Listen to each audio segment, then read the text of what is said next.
une machine qu'on aurait aimé essayer pour vous sous le soleil de la Californie. Hélas, nous n'y sommes pas, nous sommes en décembre, nous sommes en Normandie et nous sommes dans un petit village qui s'appelle Saint-Martin-le-Gaillard. Petit village, figurez-vous, où en 1831, 4 crimes odieux ont été commis, dont le curé du village dans son presbytère. Néanmoins, on n'est pas là pour ça. Comme on repère des motards, on est des vrais motards, mais on roule dans toutes les conditions, y compris quand c'est gras, quand c'est mouillé, quand c'est froid. Du coup, la moto est dégueulasse, on s'en excuse, mais ainsi va la vie. Voici donc 5 choses à savoir pour briller en société à propos de la nouvelle Harley-Davidson Road King spéciale. Premier point, de quoi s'agit-il? Eh bien, en 1994, c'est l'arrivée dans la gamme Harley-Davidson de la Road King. La Road King, c'est le code FLH, donc les spécialistes Harley savent que ça rentre dans la famille des motos de touring, en complément des Electra Glide, etc. La Road King, c'est une vision assez soft du touring. On a à peu près tout ce qu'il faut, mais pas la démesure. Donc on a une selle confortable, un pare-brise, des valises rigides, évidemment le plus gros moteur disponible à l'époque, mais on n'a pas tout le folklore qui va sur les Electra, donc la radio, le top case, les chromes, les franges, etc.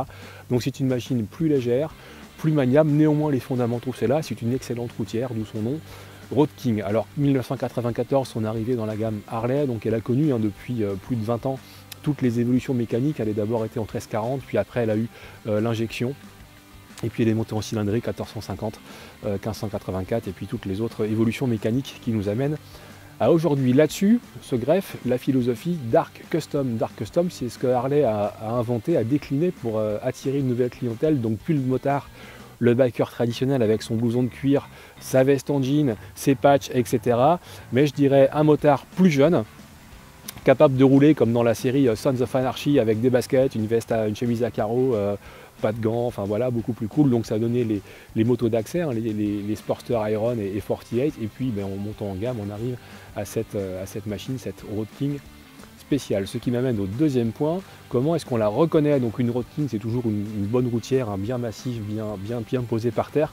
Grosse nacelle de phare à l'avant, des crash bars assez imposants. Tout ça est traité en noir, le dark c'est un peu la teinte dominante, donc on l'a sur la fourche, sur les éléments mécaniques, sur les échappements, y compris sur les supports de clignotants à l'arrière, et puis sur les teintes, globalement on a aussi autour de la console centrale qui est évidemment noir, on a plusieurs coloris mais tous assez sombres, assez dark, donc du noir, du rouge foncé, du vert olive un peu mat, et puis ce gris, je dirais tungstène, qui lui va assez bien. Alors comment ça roule cette machine? C'est le troisième point, le moteur.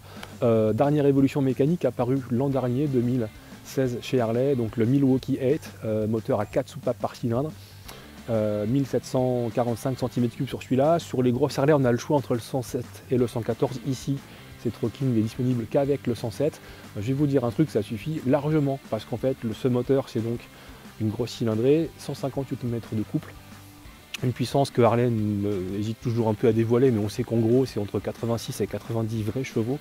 Et d'ailleurs sur le mouillé comme ici en Normandie, 150 Nm de couple, des fois on aimerait bien avoir un petit contrôle de traction. Alors je sais que mettre le mot Harley-Davidson et contrôle de traction, ça pourra faire sourire quelques-uns d'entre vous, mais croyez-moi c'est une machine qui est vraiment sympa parce que le moteur est très souple. On repart en 4ème sur un filet de gaz à 50 km/h, elle est vive, dès qu'on accélère elle est puissante dans les tours. En peau d'origine, elle n'est pas trop brillante, mais le bruit est déjà sympa. Et en fait, c'est un vrai bonheur à conduire. Et c'est ça qui a permis à Harley de remonter un petit peu par rapport à d'autres concurrents comme Indian qui avaient pris quand même une certaine avance sur le plan mécanique. Quatrième point, le châssis. Alors globalement on est sur un châssis qui est nouveau puisqu'il a 1 an de conception, c'est le châssis de la gamme Touring Milwaukee 8, donc tout est nouveau, la géométrie du cadre, les suspensions à l'avant avec la fourche à cartouche comme à l'arrière, mais à l'arrière moi je trouve c'est quand même un petit peu ferme. Et puis sur cette version spéciale on a une roue de 19 pouces à l'avant avec quand même un pneu de 130, donc on pourrait penser qu'on a tous les attributs pour avoir une vraie enclume, et c'est là en fait je dirais la magie du savoir Harley-Davidson. Si on a une machine qui est longue, qui fait 355 kg à sec, alors certes à l'arrêt dans les manœuvres c'est un petit peu le poids est là, ça demande un peu des bras, mais alors dès que ça roule c'est maniable, c'est agile, c'est précis. Même sur les petites routes, certes j'ai dit que la suspension arrière était un petit peu raide, mais pour le reste ça va très bien, ça freine bien, les Harley maintenant freinent très bien avec le système de frein Brembo. Donc c'est un vrai bonheur pour se balader, pas trop vite parce que l'ergonomie fait quand même qu'on en prend vite plein la tronche dès qu'on dépasse les 120 km/h. Donc c'est comme une moto qui est faite pour la balade, à moins qu'on désire mettre un pare-brise optionnel.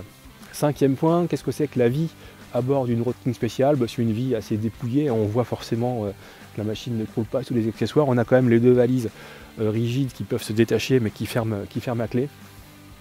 On a le contact ici, l'ordinateur de bord à l'index gauche au commodo, quelques infos essentielles, heure, autonomie, régime, vitesse, moteur, régulateur de vitesse, ça c'est pas mal.